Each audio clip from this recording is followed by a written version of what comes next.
This is Ireland, where the national symbol is a harp. Yes, a harp! Other countries pick eagles, lions, dragons. Ireland said, no, give us the instrument you play when you're trying to summon angels. Welcome to Wander, Explore, Repeat. I'm Vicky Jones with part 2 of This is Ireland. Let's take a look at more awe-inspiring, dramatic scenery. Here we go. The Ring of Kerry is one of Ireland's most famous scenic drives, looping around the Iveragh Peninsula like a necklace made of mountains, beaches, and questionable weather decisions. It's the kind of place where every turn looks like a postcard, even if you're terrible at photography. People come from all over the world to drive it, and the ring responds by showing off like a supermodel who knows she's being watched. The route is about 179 kilometers long, which sounds intimidating until you realize you'll be stopping every 5 minutes to say, "Wow," or "Is that sheep supposed to be there?" The drive can technically be done in a day, but most people stretch it out because the scenery keeps emotionally blackmailing them into pulling over. It's a loop, but it never feels repetitive, more like a highlight reel of Ireland's greatest hits. The ring begins and ends in Killarney, a town so charming it feels like it was designed by a tourism committee with unlimited funding. Killarney National Park sits right beside it, offering lakes, mountains, and enough greenery to make your retinas feel moisturized. The town is also famous for its pubs, where you can recover from the emotional damage caused by too much beauty. One of the first major sites is the Lakes of Killarney, which look like they were painted by someone who had a crush on Ireland. The lakes shimmer, the mountains loom, and the whole scene feels like it should come with its own soundtrack. Many visitors report an overwhelming urge to stare dramatically into the distance.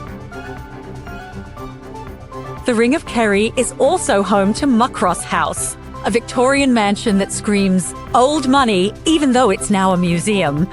The gardens are so perfectly manicured that even the hedges seem to judge your posture. Inside, you'll find lavish rooms that make you wonder why your own house doesn't have a drawing room or a servant's staircase.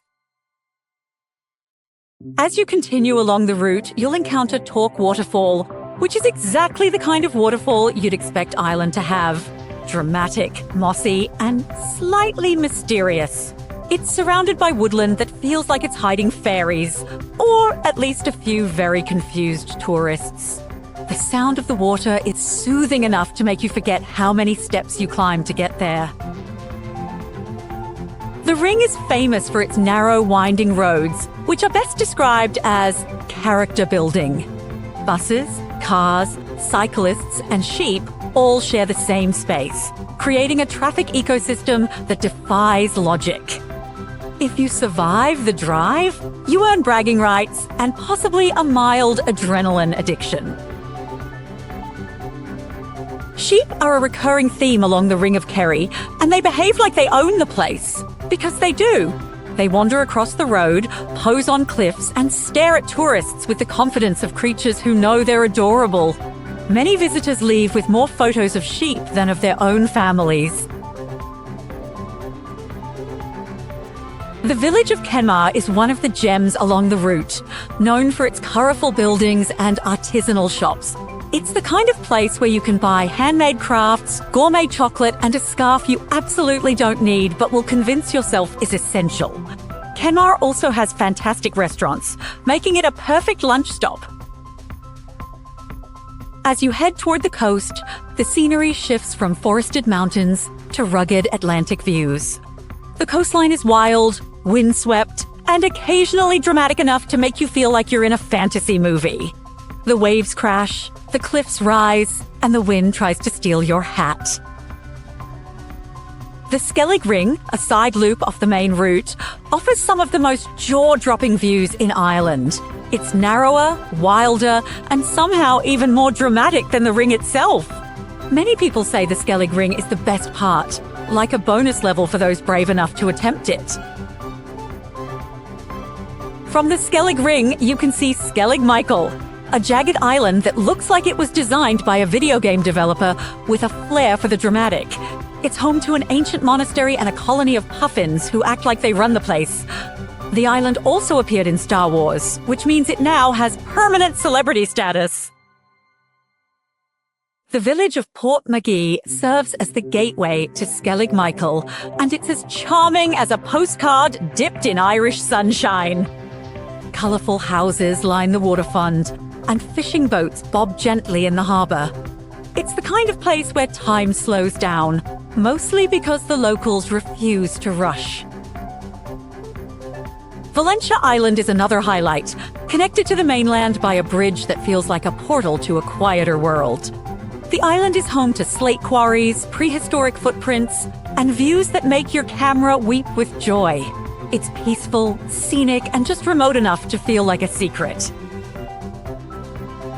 The Bray Head Walk on Valencia Island offers panoramic views that make you question whether you've been underestimating Ireland your whole life. The trail winds along cliffs and grassy slopes, with the Atlantic stretching endlessly beyond. It's the kind of walk that makes you feel philosophical, even if you're usually only philosophical about snacks. Cahersiveen is one of the larger towns along the Ring, known for its castle-like church dedicated to a local hero who was definitely not a bishop. The town has a quirky charm, with colourful buildings and a history that refuses to be boring. It's a great place to stretch your legs and grab a coffee. Nearby, you'll find the ruins of Ballycarbery Castle, which looks exactly like the kind of castle you'd expect to find in Ireland. Dramatic, ivy-covered, and slightly haunted-looking. It sits in a field like it's waiting for someone to cast it in a movie. Even in ruins, it has more charisma than most modern buildings. The Ring of Kerry is also home to ancient stone forts, including Cargal and Leacanaboyle.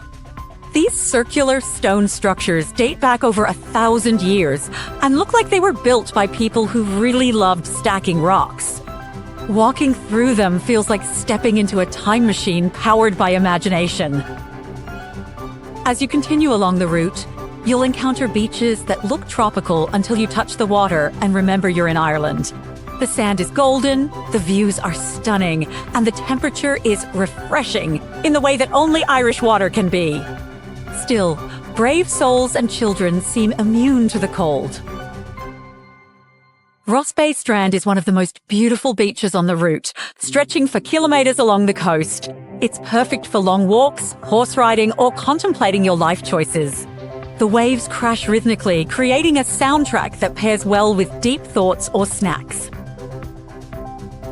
Glen Bay, the village near Ross Bay, is small but full of charm. It's surrounded by mountains and forests, making it a great base for hikers. The pubs here are cozy, welcoming, and excellent at convincing you to stay longer than planned. The mountains along the Ring of Kerry are part of the McGillycuddy's which include Ireland's highest peak, Carron-Two Hill. The mountains rise dramatically from the landscape, giving the route a sense of grandeur. They also attract hikers who enjoy suffering in beautiful places. Ladies' View is one of the most famous viewpoints along the Ring, named after Queen Victoria's ladies-in-waiting, who apparently lost their minds over the scenery. The view includes lakes, mountains, and enough greenery to make you feel like you've stepped into a painting. It's a mandatory photo stop, even if the wind is trying to push you over. The weather along the Ring of Kerry is unpredictable in the most entertaining way. Sunshine, rain, fog, and rainbows often appear in rapid succession, like the sky is showing off. Locals call it a soft day, which is Irish for bring a jacket. The wildlife along the route includes deer, foxes, dolphins, and the occasional goat who looks like it knows something you don't.